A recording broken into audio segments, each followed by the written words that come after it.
Prabhu Nityananda Shri Advaita Gadadhara Srivasadi Gaurabhaktamrita.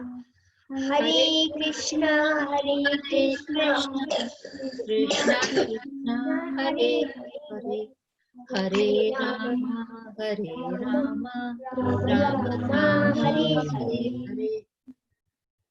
Hare Krishna. Hare Krishna. Mataji, have you joined? Prashanta Mataji?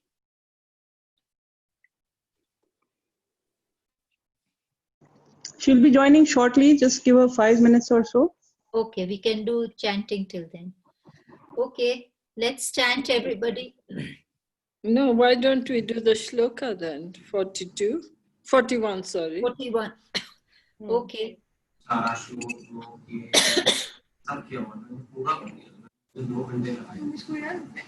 So, Hare Krishna all. We are waiting for Prashanta Mataji to join us in. But thank you very much for joining in. Today I've seen a lot of new faces and I'm really, really grateful to you for giving us your time and joining us and giving us your association.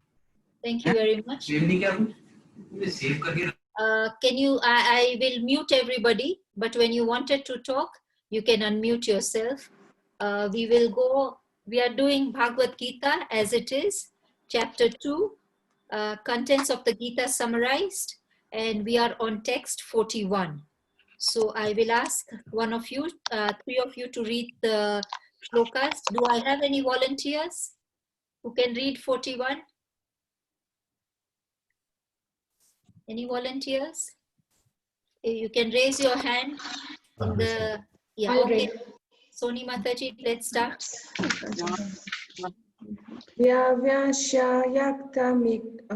Vyavashayakti mikta buddhir ekeha kurunandana bahushaka he anantyascha buddhayo vyavasya yinam.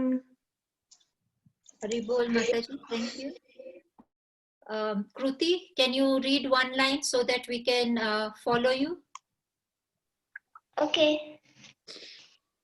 Vyavasayatmika buddhir Vyavasayatmika buddhir Ekeha kurunandana Ekeha kurunandana Bahu sakhahi anantascha Bahu sakhahi anantascha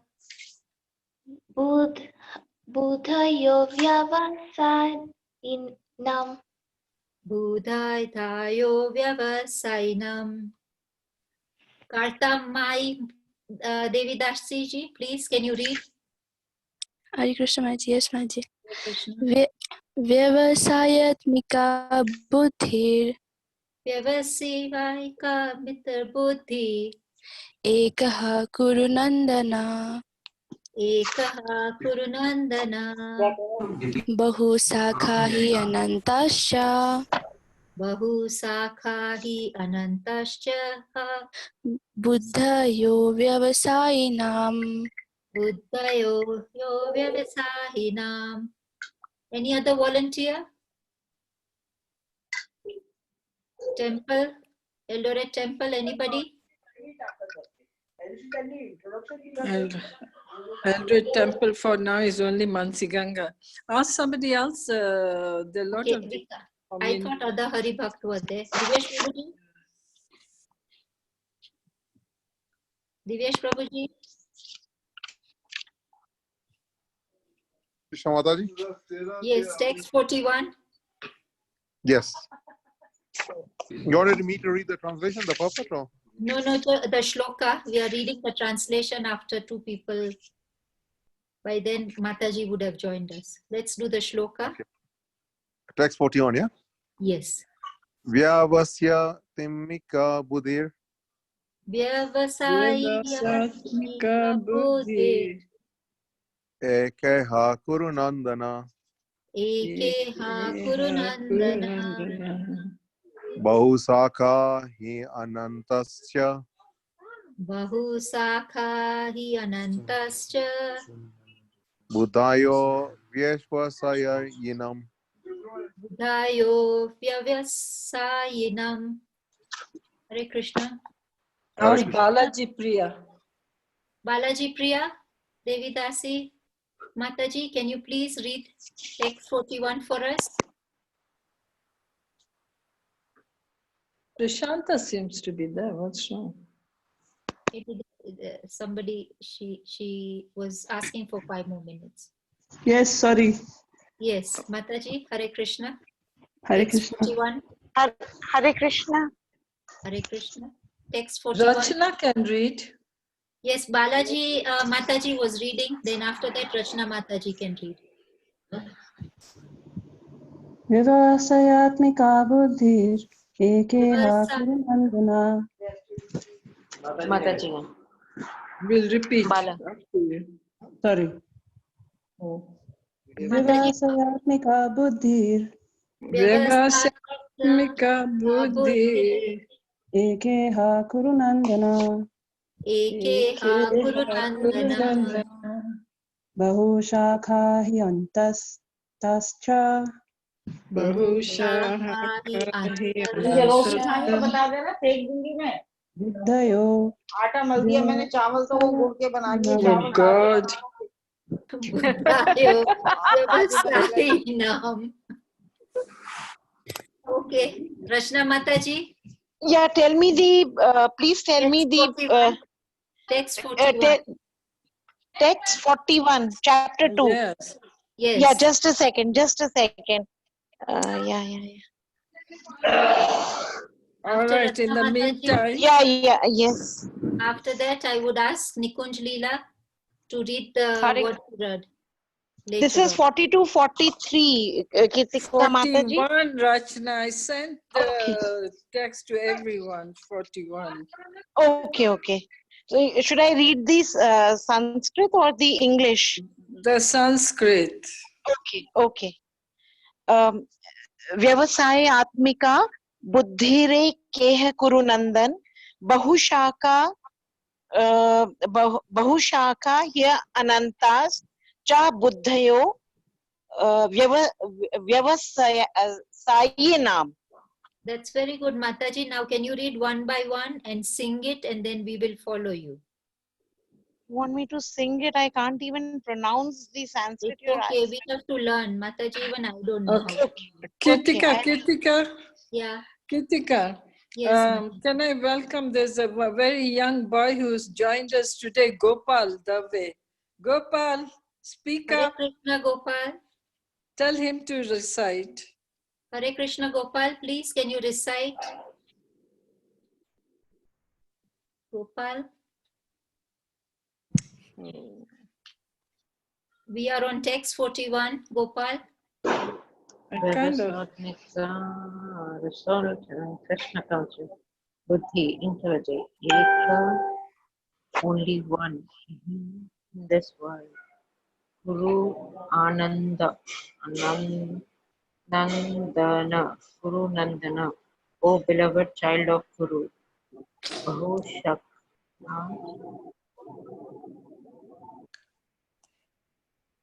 I think we have lost Gopal. I will recite it. I'll recite it. व्यवसायात्मिका बुद्धिर के कुरु नंदना बहुशाखाह्यांताश्च बुद्धयो व्यवसायी नाम. Thank you, Mataji. I'm not getting the right meter in which it is to be. Okay, the next, you will listen to the next person and you will get it. Anybody else volunteering? Yes, Karuna Mataji. व्यवसाय आत्मिका बुद्धि. मेरी आवाज आ रही है? Vyavasayika Atmika Buddhir. One line, Mataji, so it gives everybody a chance to repeat. Eke. Karuna Mataji. Eke ha Kuru Nandana.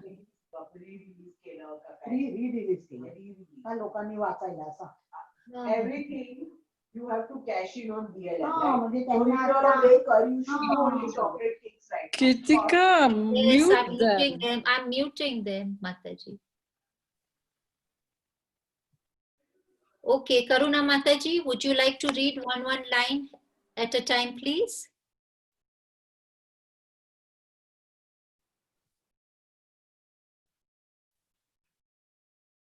We have lost Karuna Mataji. Fine. Has Prashanta Mataji joined?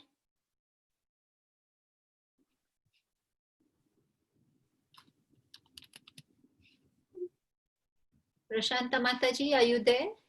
I can see you are logged on. Have you come?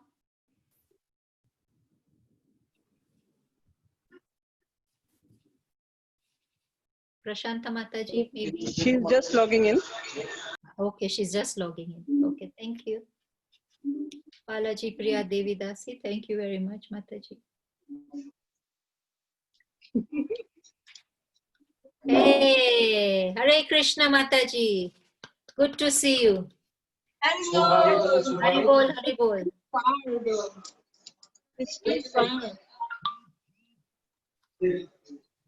Hari bol, Mataji. Hari bol. Did you sign on the chat? Mataji, is you okay? Mataji, okay? So it is our great pleasure to have Prashanta Devi Dasi Mataji with us, and she has kindly agreed. And on behalf of all the devotees, I would like to give our humble obeisances on her lotus feet. Thank you, Mataji, for joining us again. And I know it's a real sacrifice because the time in India, in Vrindavan, is late, and you have still agreed to join us. So we are very grateful. Thank you very much, Mataji. Mataji, I hand over to you. Today we are on text 41, chapter 2, contents of the Gita summarized. I request everybody to mute yourself, then we can enjoy Mataji. Mataji, but you have to unmute yourself so we can hear you.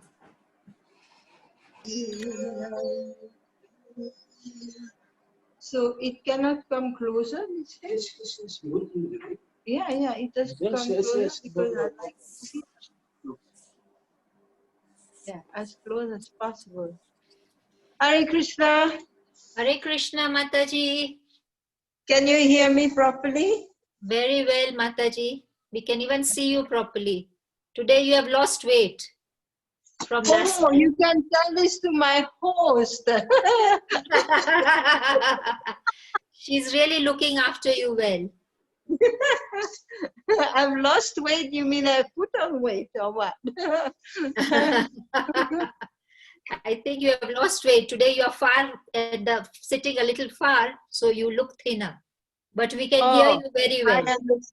I understand. But we can hear you.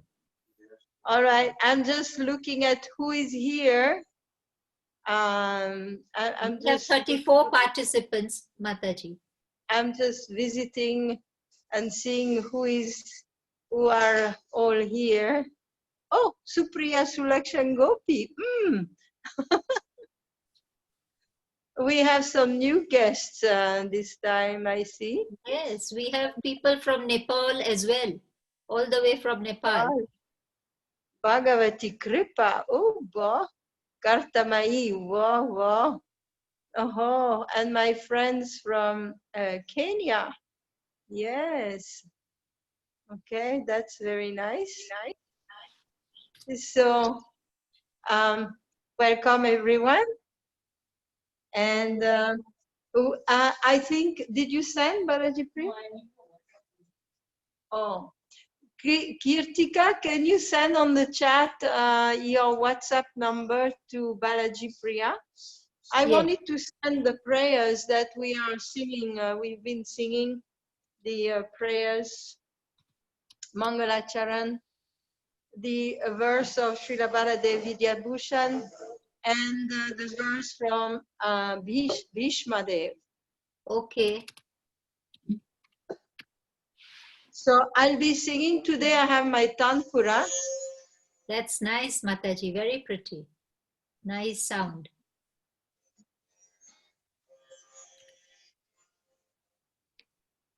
Sangyana-niradirupeti visheshan bhakti parapi bhajate paripashanuchai tattvam param smriti durgamamapyajasam sadgunyadesarachitam pranamami gita. I offer my respectful obeisances unto the Gita, which was spoken by the Lord, who is endowed with perfect qualities. It is a work by which the ocean of ignorance meets its complete end, by which pure bhakti becomes fully nourished to the highest degree, and by which the supreme truth, normally difficult to understand, becomes eternally manifest. Vyavahita pritana mukham nirikshya swajana vadhadvi mukhasya dosha buddhya kumati mahararatna vidyayayas charanarati paramasya tasya mestu. When Arjuna was seemingly polluted by ignorance upon observing the soldiers and commanders before him on the battlefield, the Lord eradicated his ignorance by delivering transcendental knowledge. May his lotus feet always remain the object of my attraction. Om Ajnana Timirandhasya Jnananjana Shalakaya Chakshurunmilitam Yena Tasmai Shri Gurave Namaha. Shri Chaitanya Manobhishtam Stapitam Yena Bhutale Swayam Rupa Kadamaitam Dadati Swapadantikam. Jaya Shri Krishna Chaitanya Prabhu Nityananda Shri Advaita Gadadhara Shri Vasadi Gaura Bhaktavinda. Hare Krishna Krishna Krishna Hare Hare Hare Rama Rama Rama Hare Hare Panchakalpatarubhyascha kripasindhubhyascha patitanam pavanebhyo vaishnavebhyo namo namaha. Vaishnavebhyo namo namaha.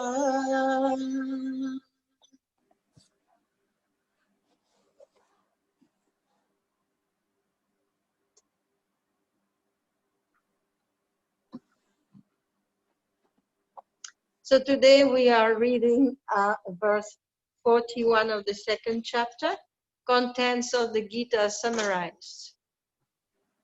Contents of the Gita summarized means that in this chapter, Krishna is touching upon everything that he will be describing in the Bhagavad Gita, in the entire Bhagavad Gita. The science of the soul, the science of karma, the existence of his own self as the Supreme Lord. And today we are going to especially enter the realm of surrender unto Krishna and activity in devotional service.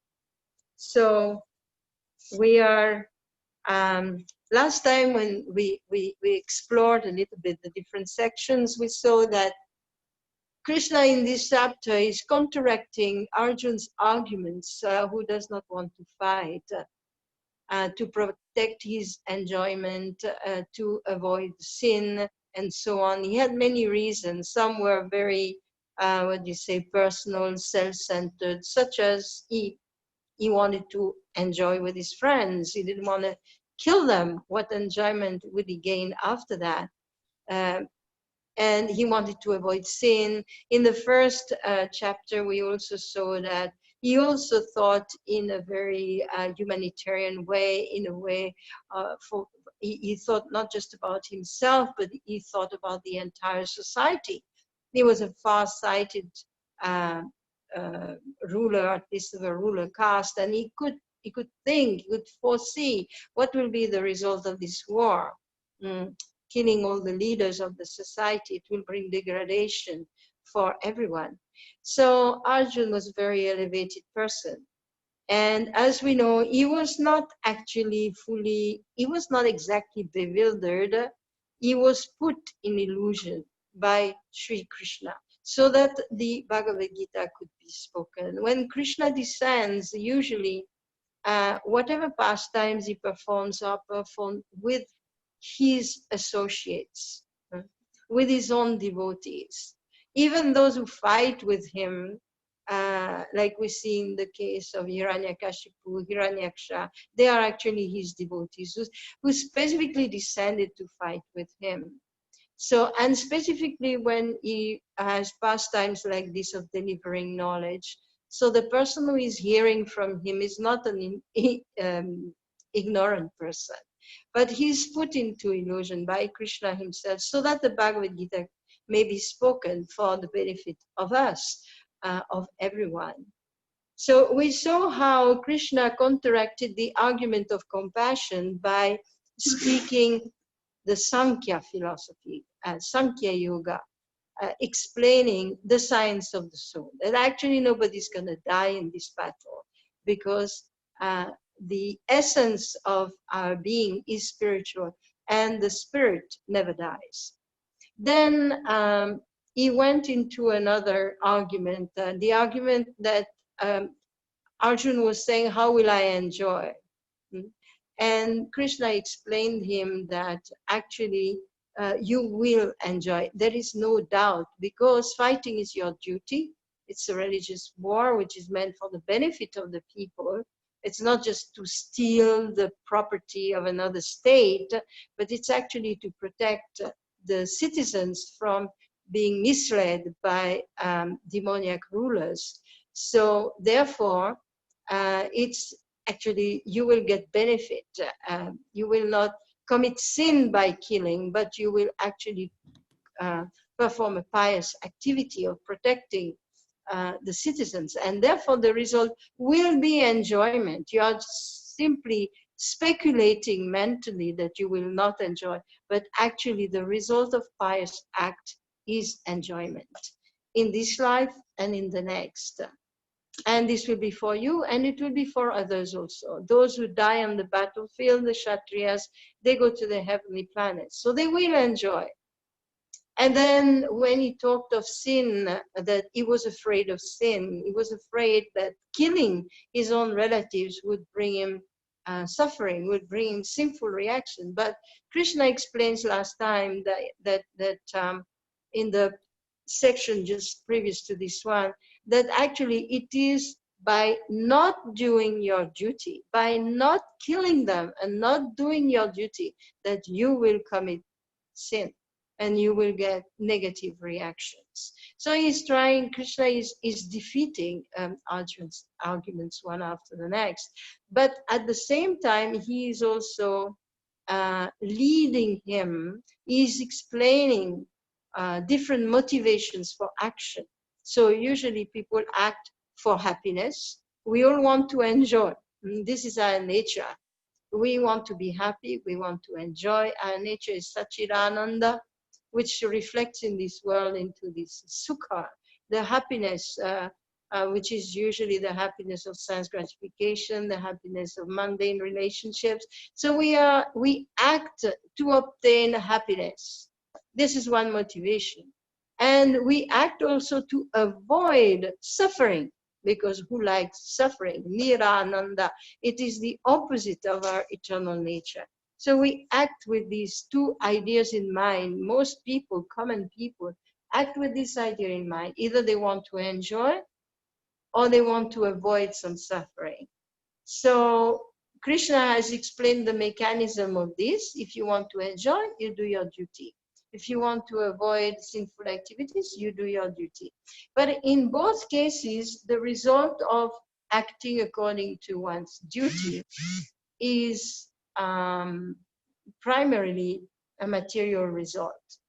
There will be happiness, there will be material elevation, getting a higher body, getting higher opportunities for happiness, for sense gratification. But now we are entering a different section in which, starting with verse, I think 30, let me see, verse 38, I think, 39, starting with verse 39, Krishna explains what he calls Buddhi Yoga. The art of acting with proper intelligence, with the guidance of intelligence, with intelligence fixed where? Intelligence fixed in knowledge. What is that knowledge? The knowledge that Krishna has explained from 11 to 30. Krishna has explained we are not this body. So Buddhi Yoga begins with this understanding that we are the soul. And we are the soul, and ultimately Krishna will explain throughout the Bhagavad Gita that we are the soul, and the soul belongs to a different atmosphere, the Vaikuntha atmosphere. And the source of our existence is the Super Soul, is the Supreme Lord. And we must act, what do you say, according to his will. So this is the Vyavasayatmika Buddhi here. You were all very nicely chanting the verse. Vyavasayatmika Buddhi eke ha kurunandana. So he's defining there are two kinds of intelligences. One kind of intelligence is one-pointed. It is fixed. It is fixed, undeviating, unflinching. It is fixed where? It is fixed in knowledge. Fixed in knowledge. When we always remember that I am not this body, and therefore act with the soul's purpose in mind. What is the soul's purpose? The purpose of the soul is to serve the Supreme Lord. The purpose of the soul, in one sense, at an intermediary level, is to get free from the material conditioning. So when we act with remembrance of our eternal nature, and with remembrance, with reference to the Super Soul, to the Supreme Lord, then we are acting, we would say, with proper intelligence. And when there is knowledge, then automatically the knowledge means there is guidance. Guidance comes externally through the Vedas that we are reading, through the Bhagavad Gita. The Bhagavad Gita is giving us guidance. We will see in the purport the spiritual master is giving us guidance how to act with intelligence fixed in knowledge. And guidance also comes from within. Everybody knows this fact that we get some inspiration from within. We get to know what is right, what is wrong from within. There is something that is called in English the conscience. The conscience, that we know what is right, we know what is wrong. And we can either deny the guidance of the Super Soul, or we can follow the guidance of the Super Soul. Many times when we are about to do something wrong, which means it will be unbeneficial for ourselves, for others, we can perceive something from within which tells us not to go in that direction, which tells us as, hey, it's not right. We understand that it's not right. So this understanding comes from the Super Soul, who is guiding all the living entities. But we have the freedom to follow that guidance or to neglect it. And if we neglect this guidance too much, it gradually becomes a very faint. It becomes very, very faint. And ultimately, it's not there anymore. If you ask any murderer why they killed, actually, they cannot understand that it was wrong. they can no longer perceive what is right and what is wrong. And the guidance from within is not coming anymore. So this is very dangerous. So we should try as much as possible to act in Buddha Yoga. Acting in Buddha Yoga means to re-establish the proper hierarchy, which has been explained in the Sankhya section by Krishna, that there is the super soul, which is the ultimate authority, the ultimate will, and then the soul is meant to be a servant of the super soul, to act with understanding of his position as subordinate to the super soul who manifests the totality of consciousness. We are subordinate, we cannot change that. And then come the next layers, that the soul, below the soul is the intelligence, and below the intelligence is the mind. Below the mind are the senses, and below the senses are the sense objects. So when the hierarchy comes from the top, then the actions are most beneficial for the individual. And then we see the other part of the verse here, Bahu shaka hyanantascha buddhayo avyasayatmika avyasa yinam. That some people are, when intelligence is fixed in knowledge, one becomes very focused, very determined. And this means that the authority line is coming down from the super soul. And the super soul guides the intelligence. But for those who are not in Krishna consciousness, here Prabhupada translates, makes this verse actually completely Krishna conscious. He says this section is actually describing Krishna consciousness. And here he explains that one who is not fixed in knowledge is not fixed at all, meaning his intelligence will be deviated. Bahu shaka means it will be many branched. So what is this many branched intelligence? This is what happens to the intelligence when the authority line comes from the bottom. And we see a sense object. The sense object controls the senses control the mind controls the intelligence. And we see one object, so the intelligence focuses on that object, how to get it, how to bring it to ourselves for enjoyment. And then suddenly we see another object, and the intelligence then focuses on that. So it's focusing on many, many, many different objects. It's called Bahushaka. Bahushaka. Instead of the intelligence being focused on the lotus feet of Krishna, it's focused on innumerable sense objects that we perceive one after the next. So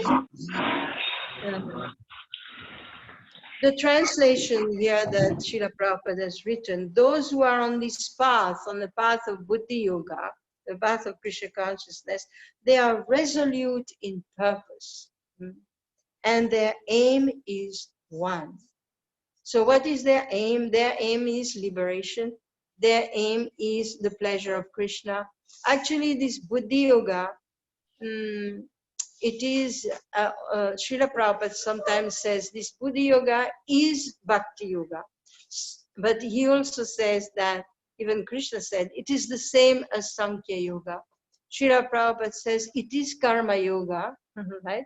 So what to understand what is this Buddha Yoga? Is it Krishna consciousness? Is it Jnana Yoga? Is it Karma Yoga? What is it? Well, the fact is that Buddhi Yoga means to connect the intelligence with the Supreme Lord. And this connection begins with Karma Yoga. At the stage of Karma Yoga, and particularly Nishkam Karma Yoga, when one acts really without any desire for the result, but with the understanding that there is a higher goal.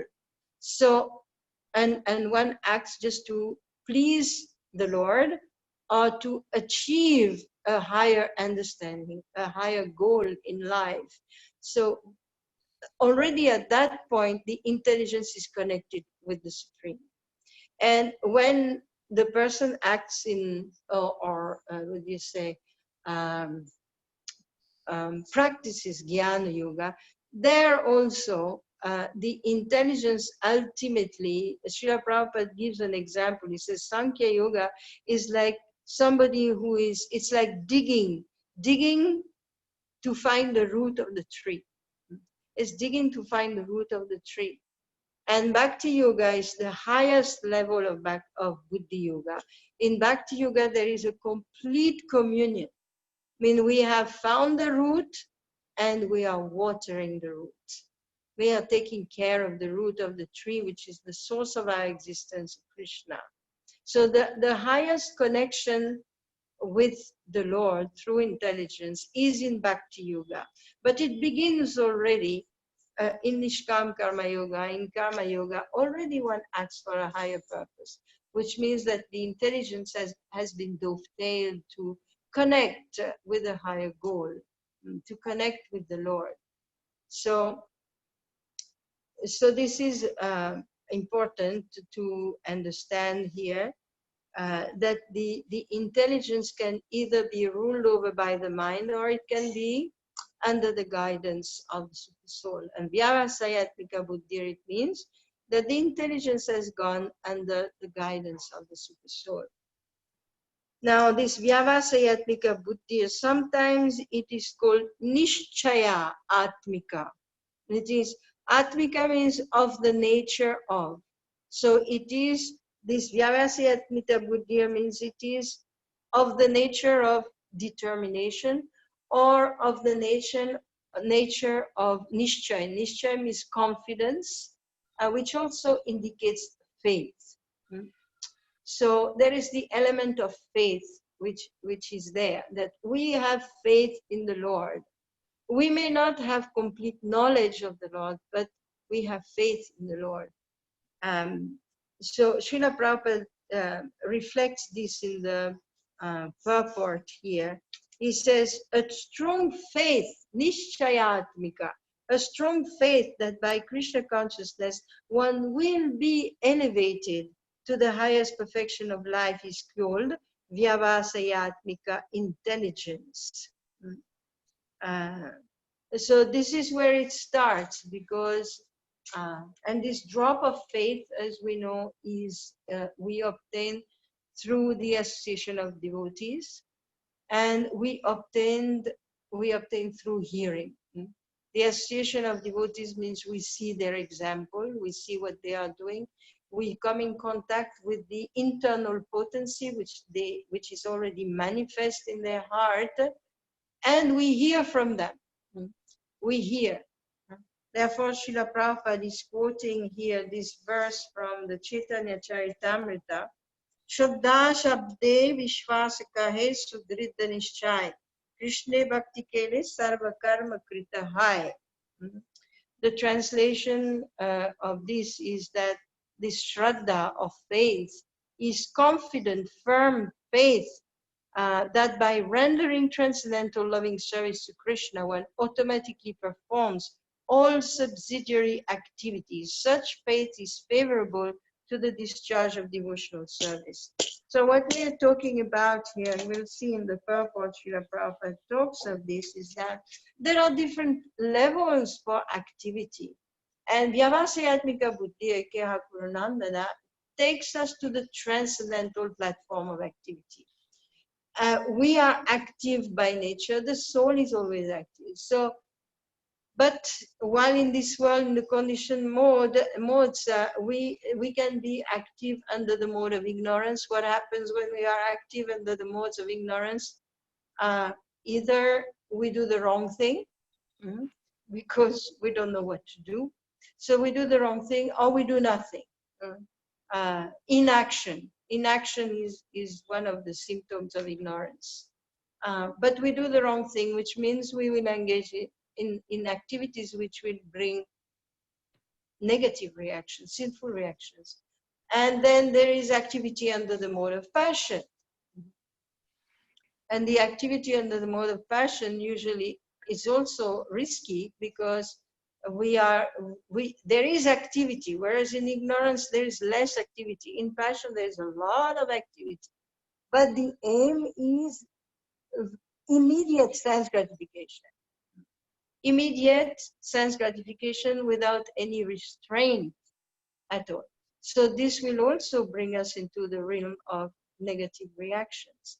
So it is not good. Neither action in the mode of passion nor action in the mode of ignorance are beneficial for the soul. Therefore, it is always enjoined that we should act out of duty. That was the previous section. We should act out of duty, which is in the mode of goodness.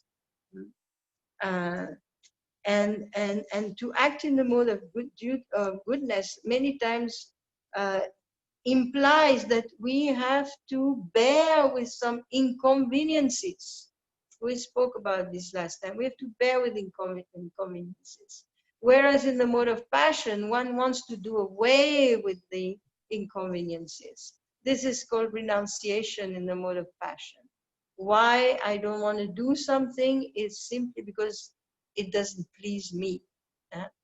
But this is not the, it's not a good reason not to act.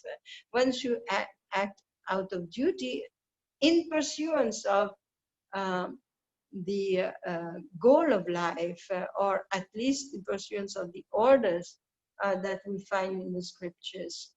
But Vyavasayatmika Buddhi, in this section here, this is something completely different. This means transcendental activity. Activity which is guided by the Lord.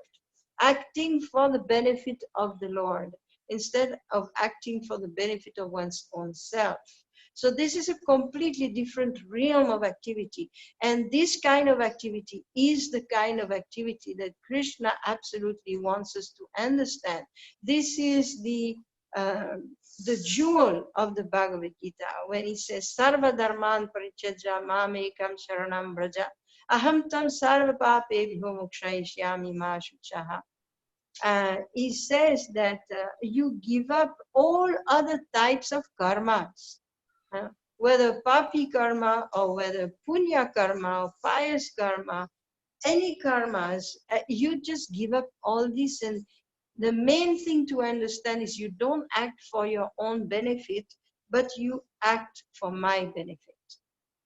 So this brings us into the realm of akarma, this kind of activities which do not have any reactions on the material platform. So there is no sinful reaction, and in one sense there's also no pious reaction. When we act for the benefit of Krishna, what the result is a transformation of the consciousness. So that is a spiritual result. The consciousness becomes more and more purified, and we become less and less attracted to material objects, and we become more and more attracted to spirituality, and ultimately to the spiritual object, to Krishna. So this kind of activity is the type of activity that Krishna wants us to perform, to surrender unto him, to follow him. And Srila Prabhupada in the purport is actually advocating really acting for Krishna. At whatever level we may be, we have to learn this art. So in the purport, Srila Prabhupada says, when one is engaged in the duties of Krishna consciousness, it need not act in relationship to material world with obligations to family traditions, humanity, of nationality. So this was Arjuna's arguments. He was considering the family ties. He was considering the destiny of the dynasty. He was considering all this, and Krishna says, all mundane, all mundane. You have to learn to act spiritually, which is for the benefit of one's own self spiritually, and also for the benefit spiritually of the entire society.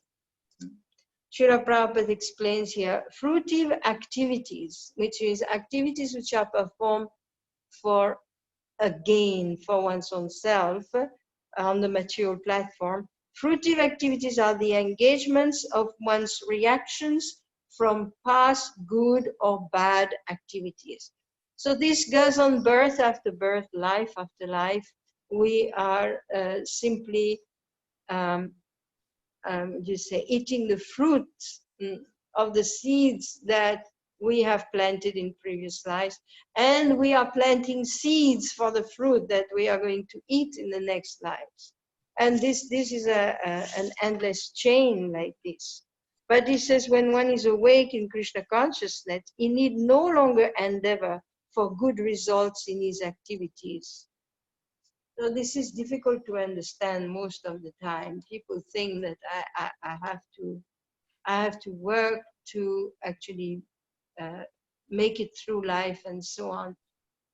And well, in one sense, it is true as long as our faith is not strong enough.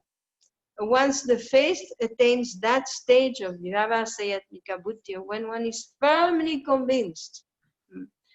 Here, Prabhupada in the Chaitanya Charitamrita, he says that there has to be Sudridha Nishchaya. So initially, when we come to Krishna consciousness, our faith is like a small green pea, you know, as a small green pea. There's a little bit of faith, and we have to water it. We have to water it so that it grows. And in the beginning, we are not able to give up completely material activities, material association. We feel insecure in the world. We are not confident that Krishna will take care of us. It's natural, and we cannot push it either. But the idea is that as we progress in Krishna consciousness, the faith, the confidence that Krishna is my protector, Krishna is my maintainer, and Krishna is my friend, this confidence has to increase. And when it increases to a certain point, that we become fixed, there is nishtha, we become completely steady in Krishna consciousness and deeply convinced that Krishna is going to maintain me, Krishna is going to protect me, and Krishna is my friend. When we become fully convinced of this, then we no longer endeavor for anything material. We do not, endeavor for one's own maintenance. We do not endeavor for one's own protection. And if we have to endeavor for anything, we totally depend on Krishna for the result. So this is very but one thing to understand, Prabhupada says that little later, the highest perfection of Krishna consciousness is renunciation of the material conception of life. So what does that mean? It means that really Krishna consciousness, this Vyavasayatmika Buddhi, is based on knowledge, knowledge of the soul. As long as we remain in the bodily concept of life, then we cannot have that determination. The determination will not be there. So now how to have this experience that we are not this body, because this is really the base of Vyavasayatmika Buddhi. It's the base of acting for a superior purpose, a spiritual purpose. Srila Prabhupada gives the secret here on the way. He says, this state of existing beyond the bodily concept of life, being free from the bodily concept of life, is automatically achieved by progressive Krishna consciousness. What does that mean, progressive Krishna consciousness?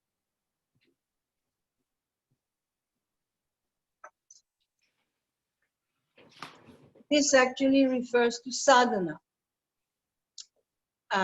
Because when we talk of being beyond the bodily concept of life, it's quite an advanced stage of Krishna consciousness. So how to get there?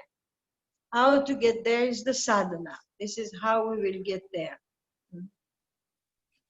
So, and Prabhupada has explained us, it starts, we have to practice. And then further in the purport, this is a very important verse actually, and a very important purport, because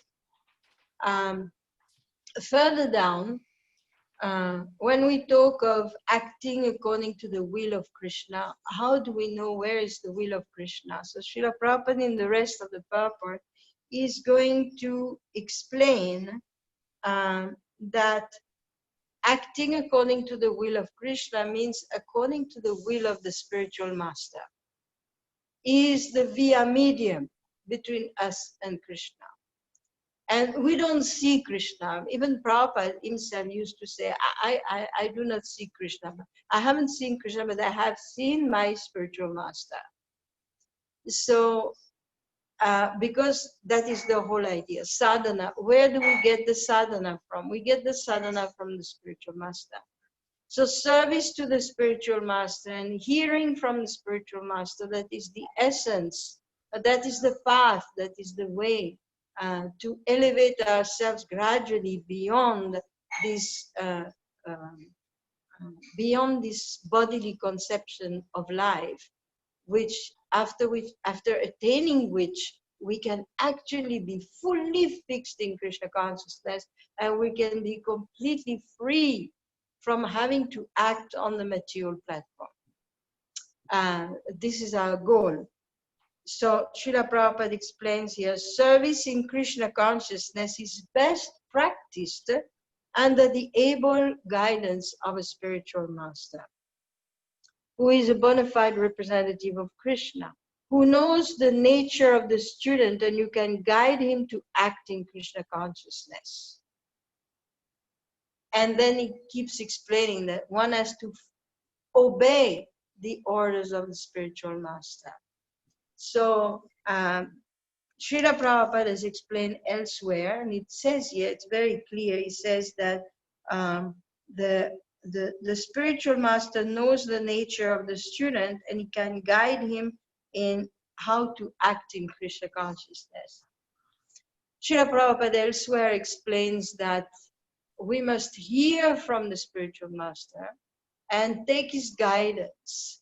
And hearing from the spiritual master, acting under his order, it doesn't mean that he will speak something secret in our ear, some kind of secret mantra by which we're going to start trembling and entering trance and understand Krishna right on the spot and have some spiritual vision.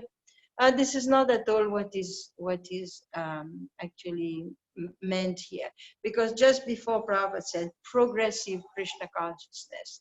So the higher stages of Krishna consciousness are obtained gradually. And the spiritual master is, number one, a person who wants the elevation of those who come to him. That's the first quality of a spiritual master. He has an intrinsic desire. It's his mission, his life in life. He has nothing else to do. He's a teacher. And his only aim is to elevate the people who come to him. So when we go, therefore the spiritual master is also called our best friend. Just like Krishna is the best friend, the spiritual master is the representative of the Paramatma, of the Supreme Lord, and he's also our friend in the sense that he wants us to make progress in spiritual life. He wants us to come out of this bodily concept. And at the same time, he looks at us and goes like, whoa, how many miles away you are. So the spiritual master is the person who can see where the person is, which is very important. So, and the person is where? Well, is on the tamas, the lowest platform, is on the rajas, or is on the sattva. And the spiritual master has to go and pick that person from the lowest stage to the next stage, and the next stage, and the next stage. And the spiritual master who has studied the Shastra and who is directly inspired, who is himself in Vyavasayatmika Buddhi, situated there, who is in communion with the Lord and whose intelligence is guided by the Lord, he knows what to do. And there is a purport I was reading in, it's in the Srimad Bhagavatam. It is Canto 3, chapter 22, verse 8. Srila Prabhupada comments on the word karna randraihi, which means that the whole of the ear, that the spiritual master instructs the disciple. We must hear the instruction and we must carry it out. Srila Prabhupada says the favor of the spiritual master is not received through any other part of the body but the ear. That's the mercy of the spiritual master. It's received through the ears. This is what I was saying. This does not mean, however, that the spiritual master gives a particular type of mantra to the ears in exchange for some dollars. And if the man meditates on that, he achieves perfection and becomes God within 6 months. Such reception through the ears is bogus. The real fact is that a bona fide spiritual master knows the nature of a particular man and what sort of duties he can perform in Krishna consciousness, and instructs him in that way. He instructs him through the ear, not even privately, but publicly. You are fit for such and such work in Krishna consciousness. You can act in this way. So sometimes the instructions of the spiritual master may not always be very philosophical. Sometimes the spiritual master instructs very philosophically. That is possible. Sometimes the spiritual master speaks Krishna Katha, Lila Katha. Sometimes the spiritual master speaks very intricate aspects of sadhana. These are some of the instructions of the spiritual master, but the instructions of the spiritual master also include you clean the floor. That instruction of the spiritual master is also received through the ear, and it is as valuable as a great philosophical explanation of a verse in the Bhagavad Gita, because it is through action that we will reach the goal. We have to act. We have to act in Krishna consciousness, which means here, very clearly mentioned by Srila Prabhupada, it means to follow the instruction of the spiritual master, and with the understanding that the spiritual master knows what engagement is good for us to burn the lower modes which control us, to burn the 6 enemies of the mind, Kam, Krodh, Love, etc., to burn the anarthas, to burn our false ego. He knows what engagement in which type of devotional service, which type of activity is good for us, for our purification. And we have to carry out the order. One person is advised, Srila Prabhupada writes, to act in Krishna consciousness by working in the deity's room. Another is advised to act in Krishna consciousness by performing editorial work. Another is advised to do preaching work. And another is advised to carry out Krishna consciousness in the cooking department. There are different departments of activity in Krishna consciousness, and a spiritual master, knowing the particular ability of a particular man, trains him in such a way that by his tendency to act, he becomes perfect. So, and then he gives the example of Arjuna, who put his military skills in the service of Krishna. Sometimes people explain Bhagavad Gita by saying that Arjuna followed his varnashram duty. This is the conclusion of Bhagavad Gita. You should just act according to varnashram. He was a Kshatriya. His duty was to fight. He fought. He understood. And he actually, but this is not what Arjuna did. Yes, it's true, he performed his Kshatriya duties, but he understood that Krishna wanted the battle, Krishna wanted him to fight, and he acted directly under Krishna's instructions. In other words, he acted in Vyavasayatmika Buddhi, and he acted in Bhakti Yoga. He acted under the direct instruction of Krishna. He was not just performing Varnashram duties. That was not the case. He was acting transcendentally. And by serving Krishna, he was completely free from all reactions. It was not, as discussed in the previous section here, that by doing this you shall go to heaven. Yes, if you act out of duty, you shall go to heaven. But if you act understanding that Krishna wants you to fight, and you fight for Krishna, you go to Krishna. That is a different destination. So if we want to go to Golok, back to Godhead, as Srila Prabhupada used to present, we go back to Godhead, then we must learn to act under authority. And the first authority is the authority of the spiritual master and the representatives of the spiritual master. So this verse is very important because here there is a purport of Srila Vishwanath Chakravarti Thakur on this verse, which Prabhupada has mentioned here. He says, Srila Vishwanath Chakravarti Thakur instructs us in his famous prayer for the spiritual master, Yasya prasada bhagavat prasado, yasya aprasada nagati kutopi. So by satisfaction of the spiritual master, the Supreme Personality of Godhead becomes satisfied. And by not satisfying the spiritual master, there is no chance of being promoted to the plane of Krishna consciousness.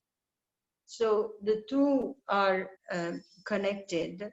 So the way to Krishna is the service of the spiritual master. And most of the time we don't know how to serve Krishna. How can we know how to serve Krishna? But the spiritual master has some idea, and he will guide us in such a way that we will become elevated. The whole process, however, depends on perfect knowledge of the soul beyond the conception of the body, not theoretically, but practically. When there is no longer a chance for sense gratification manifested in fruitive activities. One who is not firmly fixed in mind is diverted by various types of fruitive acts. So it is understood that as long as we have not reached that transcendental realization that we are not this body, there is always a chance of being diverted to act in a mundane way. So that is why, as devotees, we are constantly praying for the protection of the Lord. That please, Lord, protect me from Maya. One time, Srila Prabhupada was seen by one of his disciples praying he seemed to be praying very deeply to the deities, and the disciple actually asked him, what were you praying for? And Srila Prabhupada asked, I was praying just for protection from Maya. And so we constantly pray in our devotional life. Every day we need to pray for the protection, to be protected. Because as long as we do not have that transcendental vision, which will come by the practice of sadhana, by the engagement in devotional service, as long as that transcendental vision is not there, we can always become, our intelligence can get diverted, become bahushaka, and we can become controlled by the material objects. And in that way, we will say, have a detour in Krishna consciousness. And we are proceeding straight, we're trying to walk straight, but if we become attracted by the material objects, then there can be a detour. And this means slow progress. So we pray for protection. That is part, the very core part of the practice of a devotee, is to always pray for protection and pray for engagement in devotional service, because we are always active from morning to evening, and even at night we are dreaming, especially in the waking state, we are always active. So are we acting for our own satisfaction, or are we acting for the satisfaction of Krishna? That is the question to always ask oneself, because acting for one's own satisfaction means that the result, there will be a material result which will perpetuate our life in this material world, and acting for the satisfaction of Krishna means that our consciousness becomes more and more elevated, more and more clear, and then we can more and more perceive the guidance of the Lord, and we become more and more determined. Vyavasaya means determination. We become more and more determined to achieve Krishna and to serve him. So it is while reading this particular purport that Srila Prabhupada fixed his mind on leaving for America. So it's a very important verse for us. It is by reading this verse that he understood that the order of Krishna is to always act with one's intelligence connected to him, under his guidance. And thanks to the purport of Vishwanath Chakravarti Thakur, which refers to following the order of the spiritual master, Srila Prabhupada remembered that he had that order from Bhaktisiddhanta Saraswati Thakur to go to the West and preach in the English-speaking world. And after reading this verse, he fixed his mind that he was going to do it.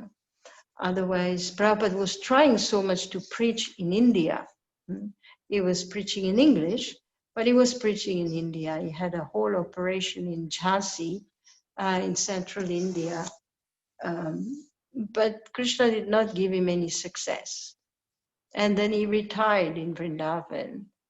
And he was there. He was trying. He was publishing Back to Godhead. He was doing different things. But when he read this passage, he actually fixed his mind on going to America. And by then he was 69 years old when he left, which is quite extraordinary because, you know, he was very frail. His body was very frail. He had no Lakshmi, no money, no support. But he understood that I must honor the order of my spiritual master. This is Krishna consciousness. There is nothing else. Other things are not Krishna consciousness. Being Krishna conscious means to act according to the order of the spiritual master. And we can see what has happened after that. He fixed his mind on the order of Bhaktisiddhanta. And even though he was very elderly, he managed, without money, to reach New York. And from New York, he started preaching all over the world, simply because he fixed his mind on the order of the spiritual master.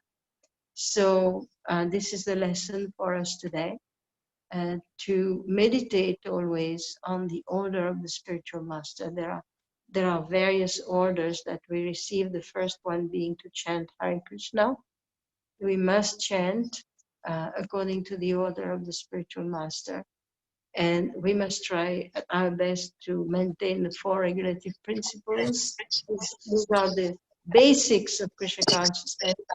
And then we must be attentive to all the instructions of the spiritual master, which he gives in his books. And we must also hear what instructions he gives to us personally, particularly, and follow those instructions. Because when we follow those instructions, we directly come in line from the proper line of authority from Krishna. And the result of it is we become empowered. And this is what happened to Srila Prabhupada. He became so empowered that he could spread Krishna consciousness on all the continents amongst cultures that had absolutely no background of knowledge, neither of the soul, hardly of God proper, and nothing to do, with the specifics of the Vedic understanding of life and so on. And he managed to transplant this Vedic understanding all over the world. So that needed empowerment. Where did he get it? He got it from this. Understand, the order of the spiritual master is the life and soul of the disciple. Hare Krishna. Hare Krishna, Mataji. Thank you very much. We have few questions. Yes. I'll start off with the two questions that I have, and then people can start asking questions on the chat. So my questions are, we understand that we should be totally dependent on Krishna, and Krishna is our protector and he's our friend.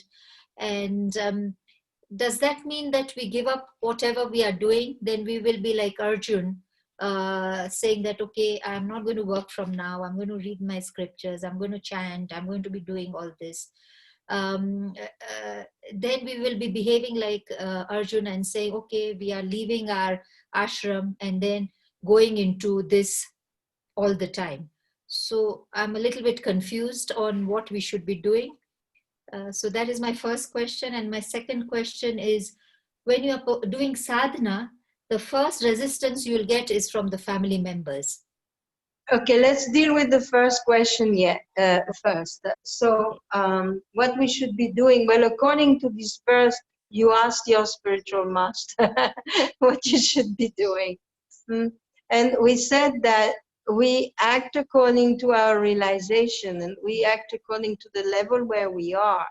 So there is nothing wrong if somebody, after hearing the Bhagavad Gita, decides to pack everything, join a temple, go to the holy dham, or go to the spiritual master and surrender his life and tell him, just tell me what to do. If you want me to chant on the streets 24 hours a day, I'll do that. If you want me to worship the deity in a temple, I'll do that. If you want me to sell books, I'll do that. So there's nothing wrong about that. If somebody actually just understands, just clicks at some point that, yes, I have nothing to do with this material life, and I'm going to take up spiritual life full time, completely. I'm just going to serve the spiritual master. So there's nothing wrong about that. If somebody is really completely inspired, and according to the Shastra, even if that person determination is not going to last, suppose that person will be able to do that for 1 year or 3 years or 5 years, and then after 5 years we realize, can't do that. I've got too many, I don't know, it's itching everywhere. I need to eat ice cream. I need to, be with my friends. I need to, there is nothing wrong. It is that even if one gives up his material duties prematurely to take up spiritual life, and then later on cannot maintain that purely spiritual life and returns to material life, there's no loss. You heard it in the previous verse. Neha vikramana swasti pratyavayo navidyate. There is no diminution and there is no loss. On the other hand, what is the use of somebody who remains on the material platform without any spiritual goal? So sometimes somebody, after hearing some class or reading a book or meeting a saintly person, or going through some particular experience in their life, they will give up everything and they will go for strictly spiritual activity, spiritual service. There's nothing wrong with that. Even if they fail later on, or I wouldn't say fail, but are not able to completely maintain that path later on, still, whatever benefit they get while serving Krishna directly, that will stay with them. So there is nothing wrong. But this means that somehow that person got a strong conviction. This is what it says here, nishchaya. But that conviction doesn't come to everyone. And mostly the question that comes is, what should I do now? Should I do this? Should I do that? See, one who is convinced, he doesn't think, should I or should I not? It just goes for it. So that means there's a deep conviction which enters the consciousness, and the person follows that path, and that's all. He doesn't think, should I not? It just does it. But otherwise, we ask the spiritual master, the idea is we must elevate ourselves towards that goal of always acting for Krishna. Now, acting for Krishna doesn't always mean that you have to leave your grihastha ashram, that you have to leave your house, but you have to change the consciousness. And obviously, you have to try to see how you can directly engage yourself in the service of Krishna. You can preach from home. You can, you can transform your home into a temple. You can make sure that every person who comes to your home gets prasadam or gets to hear something. You can, you can try your best to become a servant of Krishna wherever you are. So it doesn't always mean that you have to run away from home. But the idea is to try to do things which are done for the pleasure of Krishna and not for one's own self. And the beginning of this usually is a mixed activity. Initially we come to Krishna consciousness, so we are used to act for our own benefit only. And then we introduce the chanting, which is something different. Then we introduce, going to the temple on Sunday. And then we introduce doing some service. And gradually, those spiritual activities fill our life. So we have material activities, we have spiritual activities, and the both are going together. And as we discussed last time, the idea is that as we get older and older and older and older, the understanding should become so strong that we are now about to leave the body, and so we should actually focus on pleasing Krishna. So it is gradual. Here in the purport, Srila Prabhupada talks of this progressive Krishna consciousness. So if one gets the inspiration of giving up everything and just running to the lotus feet of the spiritual master to serve him, nothing wrong. But otherwise, one should just work progressively towards the goal of acting for Krishna unflinchingly, which ultimately does mean that we should serve his mission. We should preach, we should serve his mission. But we can do that progressively, because in many cases, people are not ready to just, leave everything right now. And even if they feel they are ready, sometimes they are not materially ready. Someone may have 3 small children at home. And so it's not really very practical to just run away, to live somewhere in a holy dham, or to stop one's work and take up something else, chanting on the streets the whole day, which will may not bring much funds to grow the children, and so on. But remember always that Krishna consciousness is an internal matter. Okay? It's a transformation of the consciousness. The activities may remain the same, but the consciousness has to change. So I hope I answered your question. Nothing wrong with running away, but at the same time, if you think, should I not, it means you stay where you are and you work on your sadhana, you converse with your spiritual master, you take his advice, and you see how to go step by step towards gradual elevation. Yeah, Hare Krishna Mataji, thank you very much.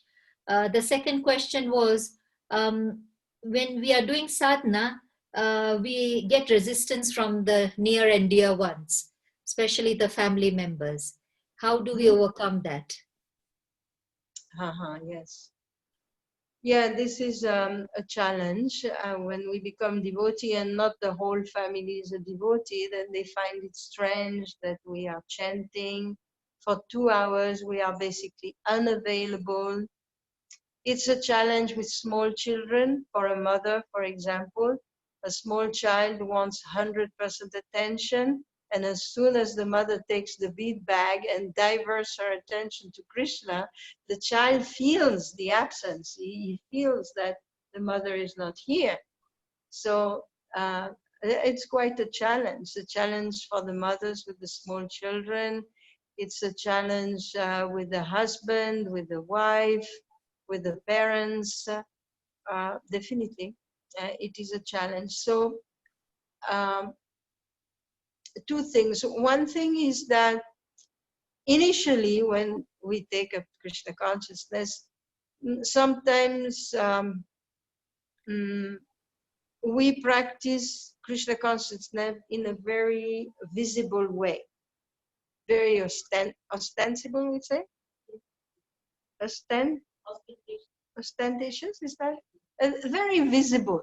We just got our japamala, so we are sitting in the middle of the living room with our family members, and we're Hare Krishna, Krishna Krishna, Hare Ram, Ram Ram, Hare. In the middle of the living room, and everybody gets disturbed. I remember when I was a new devotee, I went back to visit my family, and so I had a room there, so I set up in my room and I pulled out from my bag all my pictures. There's pictures of Prabhupada, the pictures of my spiritual master, the pictures of Lord Chaitanya, there's pictures of Krishna, and I put all that on a shelf. And my mother came in and said, who are all these people? Why don't you keep our picture? Naturally. Why don't you keep your father's picture, your mother's picture, your brother's picture? Who are all these people? So this is what we do when we are new. And then the next thing was that, Mangalarti 4:30. So I was up, early in the morning. I was up at 4:30. At 4:30, turn the light on, and then starts burning incense, and it's Mangalarti. So I start burning incense, and I start chanting the Sansara prayers, and there was somehow a window in my room which was connected to my parents' bedroom. So like by 8 o'clock in the morning, the mother comes and says, what are you doing all night? So we make errors when we are new devotees. Similarly, later on, I would go out and I would pick the flowers in the garden. My mother used to grow beautiful roses. So there are such beautiful roses everywhere in the garden. So I would go with a bag and I'd just pick all the roses, come back, and I had like roses for the Guru, roses for Prabhupada, roses for Lord Chaitanya. I had, and then naturally my mom comes in one day and looks at the shells, that's where my roses are going. I was wondering what's happening with all my roses, and suddenly click, click, click. Day by day, the roses were getting less and less and less and less.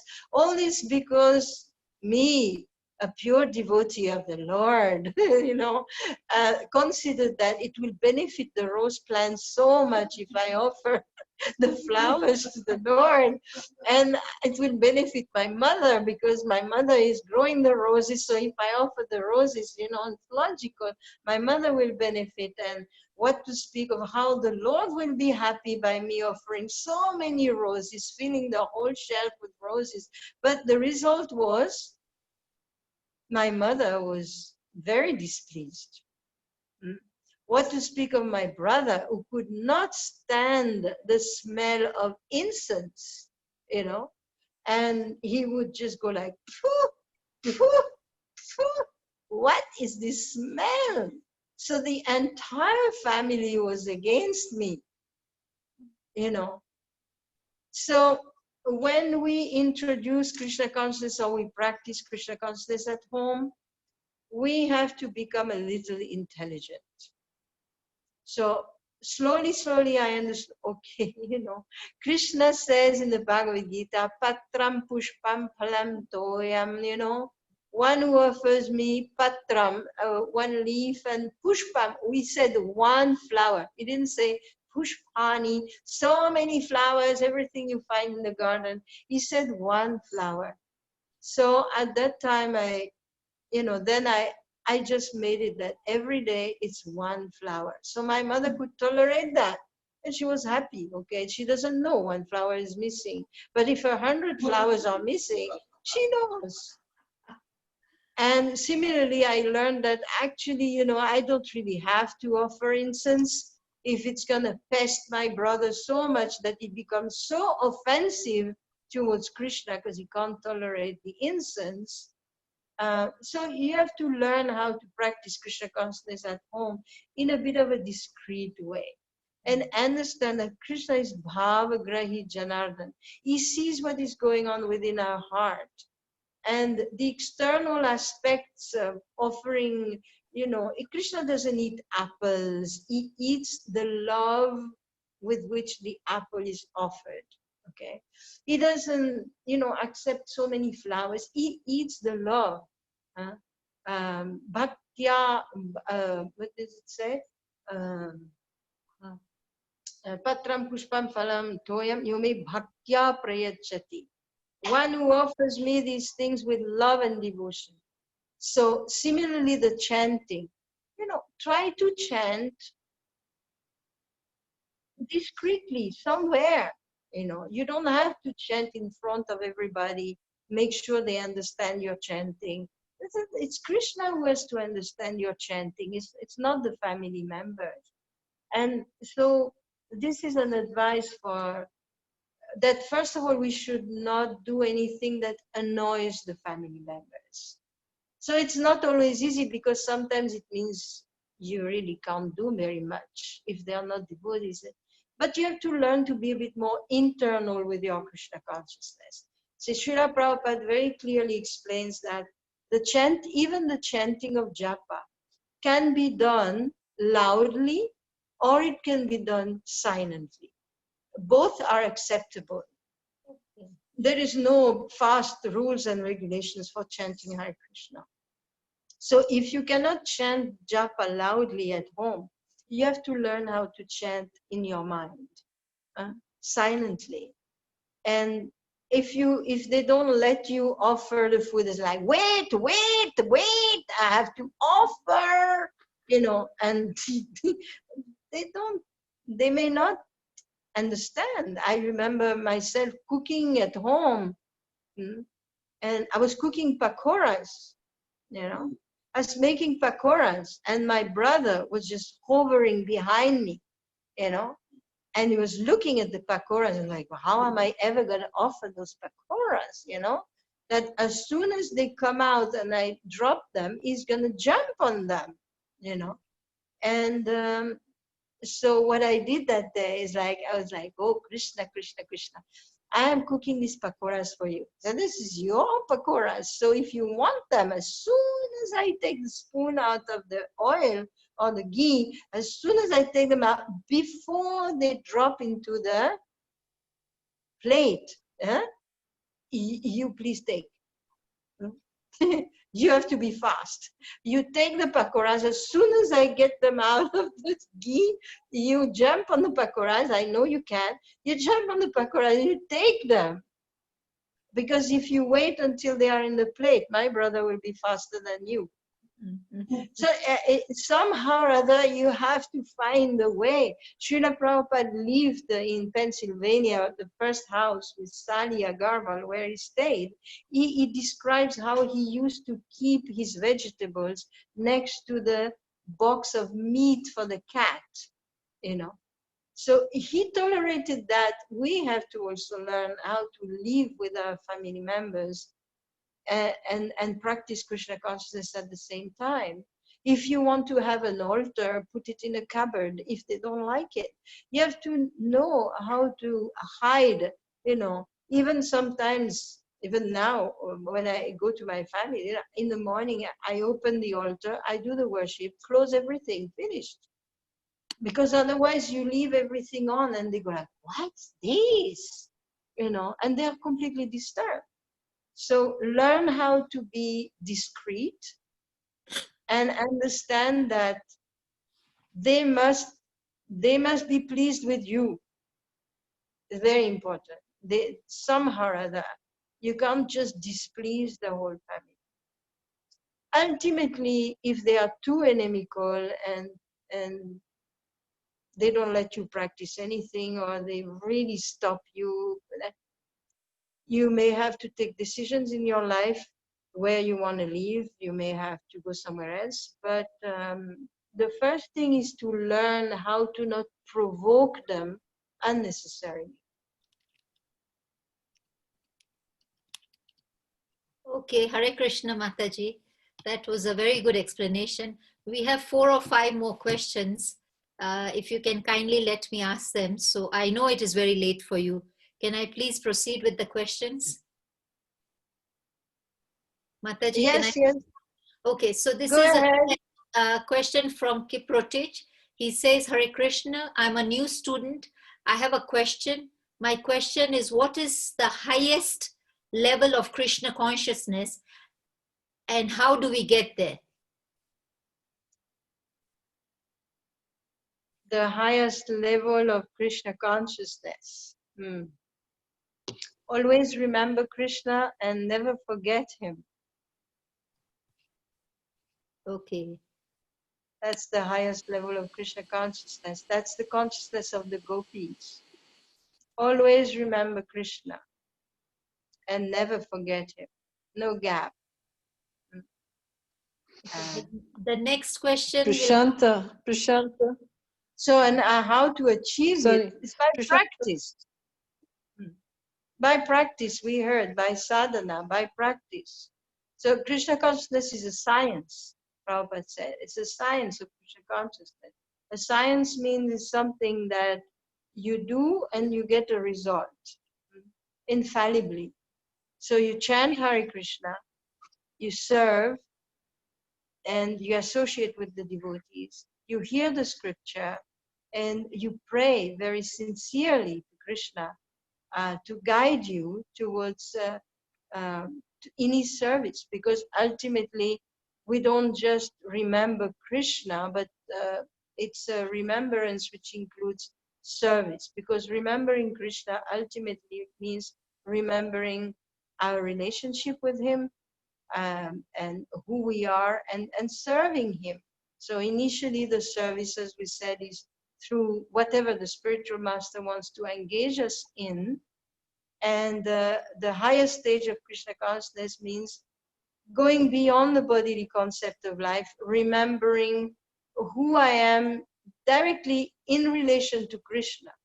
Am I a friend of Krishna? Am I a lover of Krishna? Am I someone in Vatsalya Bhav towards Krishna? And suppose I'm a friend of Krishna, it doesn't stop there. It's which friend? Huh? What's my name? What is my name? Where do I reside in Golok Dham? Who are my circle of friends? And what kind of games do I play with Krishna? What do I do for him? So we have an eternal identity. So the highest stage of Krishna consciousness means to remember who we are, directly in connection with Krishna, meaning to remember our spiritual form, our spiritual body, and to engage in loving exchanges with Krishna. And how to get there? Vyavasayatmika buddhi, ekeha kurunandana. And fix your mind on the order of the spiritual master, which begins with chanting Hare Krishna. Hare Krishna, Mataji. The next Yes. question was, Kruti raised her hand before everybody else. Is she there to ask her question? Kruti? Okay, fine. Let me ask. Okay, my question is from another chapter, but I wanted to ask in the first chapter, text 43, it's saying community projects for the four orders of human society combined with family welfare activities as they're set forth by the institution of Sanatana Dharma or Varnasrama Dharma are designed to enable the human being to attain ultimate salvation. So, according to me, the Varnasrama Dharma is like you said the Kshatriyas, and the Kshatriyas, like, how is those dharmas? How does it enable human beings to attain ultimate salvation? That's my question. Okay. Well, Varnashram is not only the Kshatriyas. We said one time that Varnashram is there are 4 ashrams and 4 Varnas. 4 Varnas means that people, our bodies are constructed according to our karmas, the result of our previous karmas. Our bodies are constructed by the components are ultimately the 3 modes of material nature. So some people have a body which is primarily in ignorance. Some people have a body which is primarily in ignorance with a little of passion. The Kshatriyas have a body which is made of passion, and the Brahmanas have a body which is predominantly in the mode of goodness. It's a product of the mode of goodness. Although in this world everything is always mixed, and even the body in goodness also has some passion and ignorance. But so these are, and because of these modes, we are inclined towards different kinds of activities. And these activities, I mean, the Varnas will define our activities. And then there are 4 ashrams. We explained that previously, that we are until the age of 25 is a time of learning and preparation, and then there is the time when we get married, and there's a time that we live in family life and we grow some children. Then there's a time of retirement, by which we try to detach ourselves from all these material attachments. And then there is a 4th stage, which is a stage by which we actually have realized enough to try to benefit others spiritually. So the Varnashram Dharma means that the activities of the human beings should be regulated. Now, in the modern society, the activities are not regulated. People wear a t-shirt, feel good, do it. That's the philosophy. That whatever you feel good about, that you do. But that's not Varnashram Dharma. Varnashram Dharma means acting out of duty, and the duties are determined by the Varna, and the ashram. If you are unmarried, you should be celibate. This is not what happens in the modern life. If you are married, you should have some children. But that's not what happens in the modern life. Many times people don't want children. So they are acting whimsically. If you are retired, it means you don't do business anymore. And if you are in the renounced order of life, and then it means you live very simply, you don't have any property. So there are rules and regulations. The Varnashram system, by regulating the activities of human beings, elevates everyone gradually to the mode of goodness and brings one to the platform of knowledge. By regulation, one gradually gets realizations. If one acts whimsically on all different platforms, what happens is one becomes more and more ignorant and more you say, uncontrolled. You become uncontrolled, you do things and you become more uncontrolled and more ignorant, more and more greedy. If you give way to greed, you become more greedy. If you give way to lust, you become more lusty. So you can see the state of the modern society all over the world. They have given up dharma. They have given up following authority since many generations in some of the countries. Many generations. They have given up. They don't believe in God anymore. God is dead and so on. What is the result? What is the result of whimsical life? You can see depression, madness, quarrels, social unrest, and there is not even prosperity, truly speaking. Srila Prabhupada explained in terms of prosperity. Prosperity comes by doing one's duties. As we said with Arjuna, if you do your duties, you'll get happiness. Happiness also involves prosperity. But what is the prosperity that people are getting in this world? Srila Prabhupada explains, many years ago in traditional societies, one man, he works in the fields of Asia, I suppose.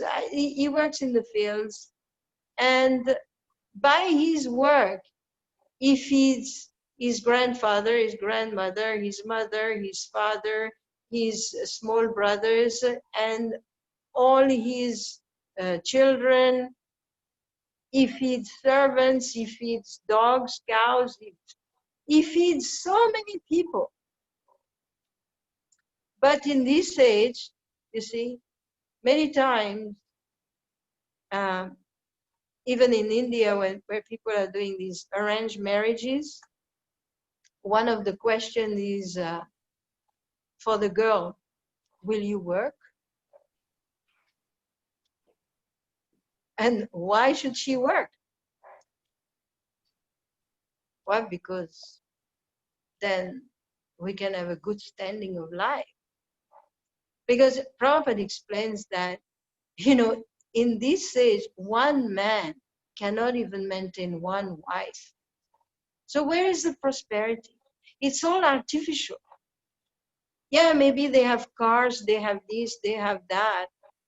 But it's, before one man would maintain 20 people. And now one man is asking his wife to go and work outside. On top, of course, of raising the kids, cooking at home, cleaning the house, doing everything. Every woman knows who works outside that she has 2 jobs. When the husband comes home, he wants to eat and rest. But when she comes home, she cannot eat and she cannot rest because she has to take care of the household. Taking care of the household is a full-time job. But nowadays, and so where is the prosperity? Where is the prosperity? So by following Varnashram Dharma itself is not spiritual. It is actually a regulation of the material activities. But by following duty, one elevates oneself to goodness. Sattvam sanjayate jnana. By goodness, the knowledge is generated. And what is the knowledge? This is what we have heard in the beginning of the Bhagavad Gita. We are not this body. And once one gets that point, then begins spiritual life. So in that sense, the Varnashram Dharma is leading everyone towards transcendental life. It is a stepping stone towards transcendental life. So in that sense, it is elevating. Because if we don't follow the rules and regulations which pertain to our own nature and to our own, say, age and situation in life, the knowledge does not arise. Ignorance covers us more and more, which is not good. Hare Krishna. Thank you. There is a question from Kartamayi Devidasi. She was raising. Krishna, Kartamayi. Mataji? Yes? I've unmuted you. Kartamayi Devidasi Mataji. Please ask your question.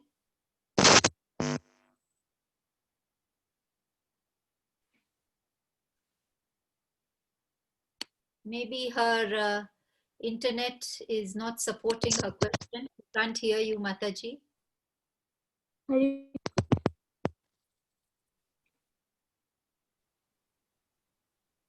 can't hear you, Mataji. I'm going on to the next question and I will come back to you. I think your internet is not supporting us. There is a question from Jessie Mataji. How do you find out in Kali Yuga to know who is the right spiritual master so we can get elevated to higher levels? So how do we find the right spiritual guru is the question.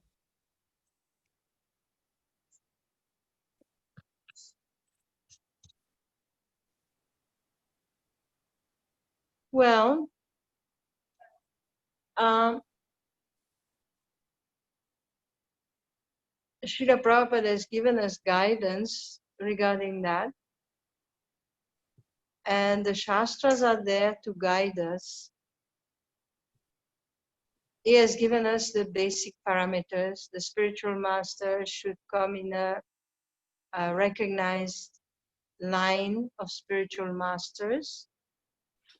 So first we have to see whether the person we are considering belongs to one of those lines of many people just, they are self-realized on their own. Prabhupada told us the spiritual master comes in a line of disciplic succession, and he has told us which are those lines. The 4 sampradayas, basically, the 4 Vaishnava sampradayas. So we should accept the spiritual master in one of the 4 sampradayas. And in this age of Kali, if we can connect ourselves with Lord Chaitanya and the line that comes from him, then that is very good. And then the qualities of the spiritual master has been given throughout the Shastra. And basically, it should be situated in transcendence. You have to observe the spiritual master. Ultimately, it's your responsibility to observe the spiritual master. It is said in the Shastra, you should observe the spiritual master for at least 1 year, and quite closely, by hearing and also by observing how the spiritual master is behaving, how he's engaged. The spiritual master should be 100% engaged in the service of Krishna without any mundane engagement at any time. And the spiritual master should be knowledgeable in the Shastra. To find the spiritual master, see, the spiritual master, we understand, is a manifestation of the Chaitya Guru, of the Lord. The Lord comes out of our heart to instruct us because we are not, our consciousness is not clear enough to hear the voice from within, to get the direction from within. So therefore, the Lord comes out, manifests as a spiritual master to speak to us from outside through the ears so that we can so that we can actually understand properly and follow. So therefore, the best way to find the spiritual master is to pray within oneself, to pray to the Lord to please send the spiritual master. That's the best way to find the spiritual master. We should pray to the Lord, and he will send. He will send our guide, and usually we recognize him. It's kind of instant. We understand who we become very attracted to someone, and we feel comfortable. When the person speaks, we understand, it clicks, it awakens something in our heart. So like that, we must pray. You pray to the Lord, and then you must observe also the characteristics. Vacho vegam manasa krodha vegam jiva vegam udaropasta vegam etan veganyo visaheta dhiraha sarvam apimam prativim sashishyat. Nectar of Instruction, first verse. Who is the spiritual master? One who controls the 6 urges is qualified to make disciples all over the world. So one has to observe how the spiritual master is controlling, engaging all these propensities and all the Vegas in the service of Krishna, and how he speaks on the basis of Shastra. So, but prayer is very important. And one must be careful sometimes not to get, Prabhupada says one should not accept a spiritual master as, just out of tradition or social pressure or any kind of pressure, even peer pressure, Sometimes some people say, oh, my spiritual master is so wonderful. Why don't you take initiation from him? Well, sometimes it works, sometimes it doesn't, because my spiritual master is wonderful for me, but doesn't mean it's wonderful for everybody. In the sense that, so one must pray and be patient. And usually one will recognize the spiritual master. Is that okay? Thank you, Mataji. Hare Krishna. Hare Krishna. Hare Krishna, Mataji. One last question. It is from Supriya Sulakshna Gopi Mataji. She says, I've heard that when newly introduced to Krishna consciousness and they take it up seriously, devotees go through an initial wave of renunciation and will want to give up material activities, but later realize that they've rushed in. Is it advisable to ask the new devotee to hold on to their immediate plans of jumping in full-time into service and dovetail their material activities to Krishna consciousness while practicing sadhana, or allow them to go through their spiritual journey of being full-time for a while?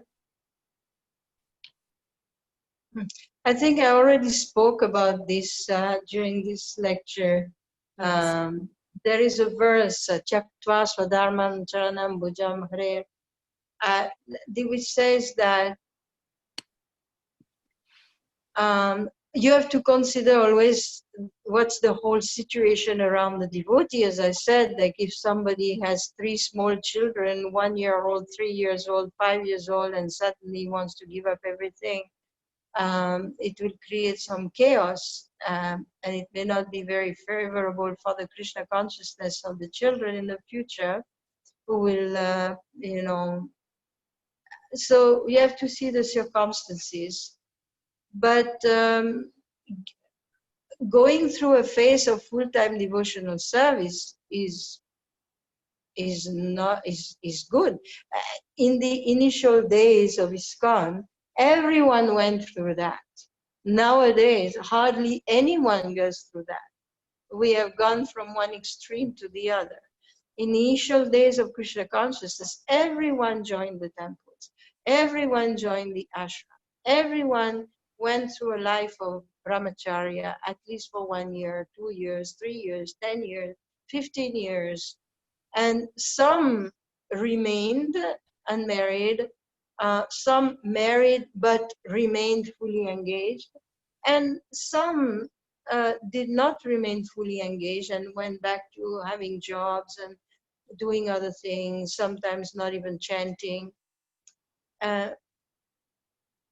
But according to Shastra, there is no loss. The experience which we make when we serve Krishna directly is something which stays with us. It stays with us and it will bring us back to Krishna in the sense at some point, like those who join, Prabhupada said, the brahmachari training is so important that in young age we actually learn how to discipline ourselves and we get a taste of pure sadhana, we get a taste of devotional service. And even if after some time we can't keep it up and we feel there's too much pushing of the senses and the mind and we need some engagement, the senses, the mind need another engagement, still there is no loss. Because whatever taste we gained in those years of serving Krishna fully, that once we move on to another type of life, we will realize that, and we will remember. There was something else, and therefore this will help us in later years in renouncing or becoming detached from the family affairs and going back to serving Krishna full time, going back to a full focus on the sadhana. Not that I mean to say that grihasthas are not fully focused on their sadhana, but everybody knows that in grihastha life it's quite difficult to be fully focused. See, when you are full-time devotee, you just open your eyes in the morning and start chanting Hare Krishna. Everybody will encourage you to do that. No one will discourage you to do that. And you don't have anything else to do. And you don't have to cook breakfast either. But when you live in grihastha life, it's not the same. You open your eyes in the morning, another 3, 4, 5, 10 people open their eyes as well. And the grandfather needs to be fed, and the bathroom needs to be cleaned, and the small kid needs to be bathed, and the husband needs the tiffin, and and by 4 o'clock in the afternoon, you sit down to chant japa. So the focus is different. And the grihasthas who make it are saints. And many people do make it. They are okay. They make it. So there is no wrong in joining Krishna consciousness full time. It's an experience. There are other cultures, as I was here in the Mormons, for example. They have a culture that all their young members have to give 2 years to the mission. For 2 years, they have to serve. That is usually, I think, I'm not quite sure, before they get married or something. For 2 years, they have to serve the church. They have to serve the mission. So there is a logic to it. And it will also provide training. Somebody who becomes a full-time devotee will learn so many things that those who stay at home may never learn at all. He will learn the standards of cleanliness, for example, because he will have to serve the deities. He will have to do some backup service somewhere. He will learn what is authority, which in the congregation is always sometimes quite a dilemma, how to deal with authority. So there are so many advantages of becoming a full-time devotee, even if it's for a short time. So how to advise the people? Well, this is the art of being a spiritual master, whether it is a Diksha Guru or Shiksha Guru. One has to learn how to guide the people and see what is good for them. It's not a general rule. For someone, it will be excellent to just go for a year, 2 years, 10 years. And for someone else, it may not be a good idea if they have already engaged themselves in family life and they have responsibilities. So they will have to learn how to practice Krishna consciousness at home. So I would say it depends on the individual. You cannot make a general rule. Is that okay, Suacha and Gopi? Yes, Mataji, thank you so much for your answer. I mean, nowadays the main preaching in ISKCON is always don't do it. Stay at home, you're safe. Okay, this is a trend. As I said, we've gone 360 degrees on the other side. So it's never good to, go from one extreme to the next. I think it's very personal. It depends on the cases, and we have to see what is good for the individual. Thank you, Mataji. Hari Hari, nice to see you. Nice to see you. Hare Krishna Mataji, I'm respecting time, but I'd like you to take one more question because Kartamayi Dd Dasi has now written it because her internet is wasn't cooperating. So she says in Bhagavad Gita 10.10, Lord says, if one is still not intelligent enough to make progress, then Krishna from within gives instruction so that he may come to him without difficulty. Then, even after so much practice of devotional service sincerely, abandoning all mundane affairs, why does our intelligence again and again gets contaminated? Is it because of lack of sincerity, or how can we relate? How can we relate to this state? Well, dear Kartamayi, we have been rotating in this material world for many, many lifetimes. And even though we say that the process of Krishna consciousness is like sitting or stepping into an elevator, it goes very fast. And it is true, it goes very fast. It goes very fast compared to the gradual process of elevation through following all the varnashram dharma rules and going through the process of karma, then karma yoga, then ashtanga yoga, then gradually coming to bhakti. This is the gradual process. And in this stage, Lord Chaitanya allows us to jump on the bandwagon, and we can jump from any level that we may be a sinner and become a bhakta, take a bhakti yoga. We may be a very fruitive karmi and become a bhakti yogi. We may be a jnani and become a bhakti yogi. We may be a yogi and become a bhakti yogi. But obviously we are not all at the same level. So we have many things to clear. We have many, many things to clear in our consciousness. So it's kind of sticky. And mostly the difficulty is the mind. The mind can be the friend, and mind can be the enemy. And the mind is the most difficult part of it. Recently I was hearing a lecture thing by Ravindra Swarup Prabhu. He was saying that I became a devotee at a certain point in my mind, in my life, at a certain point in my life, I made a decision. It means with my intelligence, my consciousness, I made a decision to become a devotee. My mind did not. I made the decision, but my mind didn't make that decision. The mind is a mechanism, and it's full of impressions of our previous lives and full of attachments, full of desires, attractions, repulsions. Basically, the mind is a binary system which has a plus minus, attraction, repulsion, and even though the intelligence is there and we are rooted in knowledge, but the root is a bit weak. And the mind carries on with its own habits, with its own attachments, with its own desires. And it takes time to purify.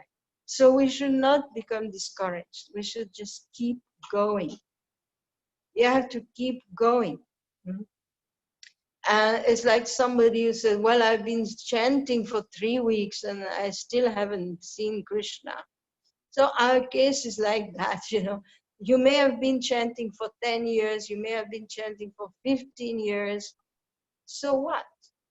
We have been in this material world for millions of years.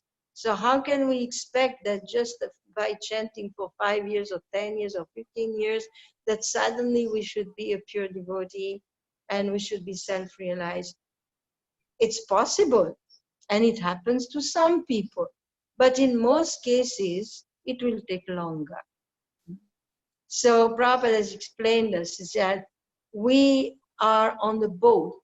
We are crossing the ocean of material existence, and we have stepped on the boat of Krishna consciousness with the spiritual master as the captain.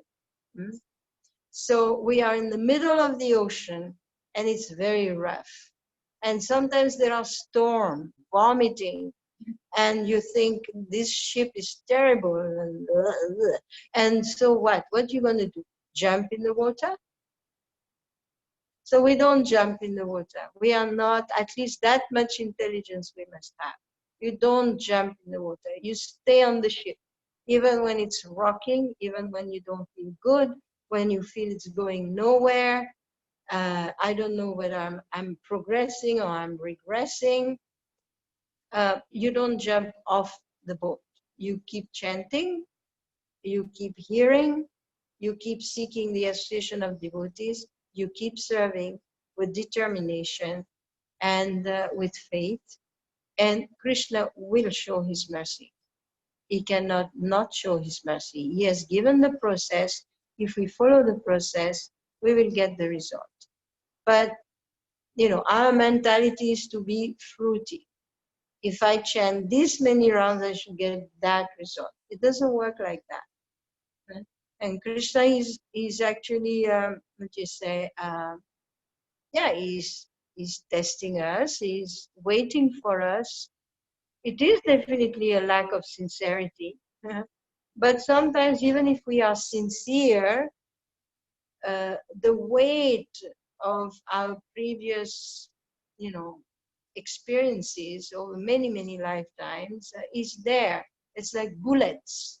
We are trying to go uphill, you know, from Shraddha to Sadhu Sangha to Bhajana Kriya, then Anartha Nivritti, then Nishtha, then Ruchi. We are trying to climb a hill. We are going uphill with bullets on the feet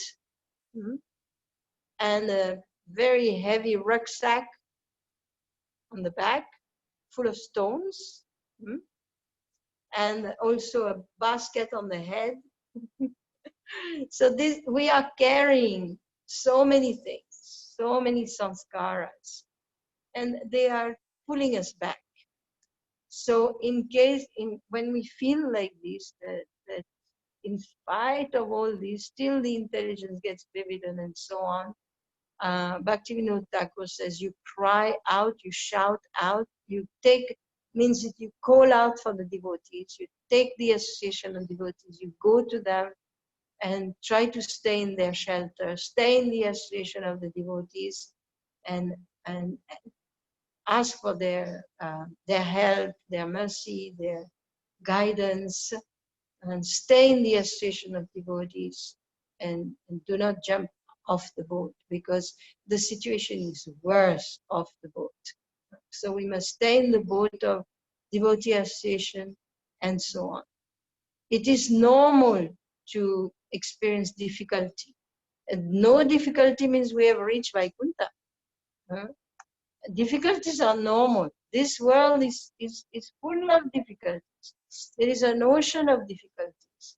So it's not something special. It's not that I am so polluted that all this is happening to me. No, it's happening to everybody in different ways. We all get all kinds of difficulties in life. The most important is keep going. Vyavasayatmika buddhi, ekeha kurunandana. Stay fixed on the goal. and everything will be okay. Prabhupada said it. Everything will be okay. Just keep practicing. And you are such a wonderful devotee. So serve the devotees, chant your rounds, read the books, and don't worry what your mind says. You know, just do what Prabhupada says. Hare Krishna Mataji. It is now, I know, very late in India. Thank you Is very it? No, it's not. It's not. Let's continue. Oh, we can carry on. Great. That's okay. Can you continue now? 10:45. Oh, 10:45. Ooh, yeah. I have a class tomorrow morning. Okay. We'll stop here then. Okay, Mansi Mataji, can you please continue? Can we say a word of thanks to Prashanta Mataji? Thank you very much for this wonderful class. It is recorded and I'll be putting it on our YouTube channel. A lot of people have been asking me for it. It is called Bhagavad Gita Reflective Reading. In case if you don't get it, you can send a message to me and I'll share the link with you. Mataji has been very kind and I hope she continues coming to our class. We really enjoy your association. Thank you very much for your time. We appreciate all your late nights. In glorifying you, let us chant Hare Krishna Mahamantra 3 times. Please, everybody, unmute yourself so Mataji can hear you, your voice as well. And if you want, please let your video be on so Mataji can see you as well. Hare Krishna, Hare Krishna, Hare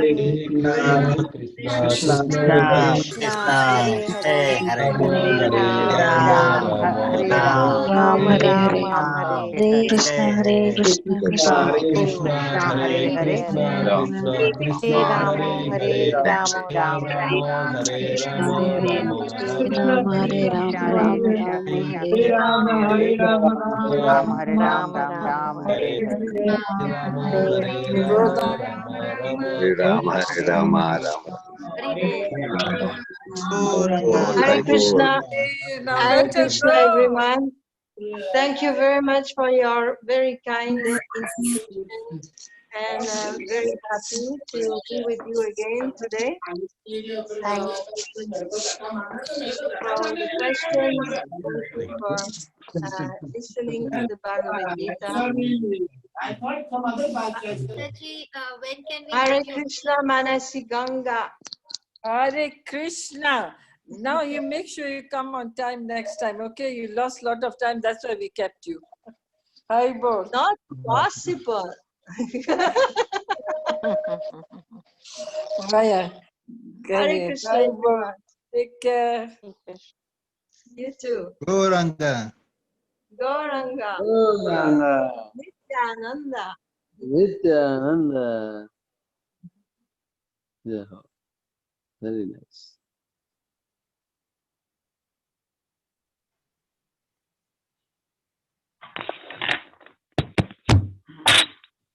Yeah. Very nice.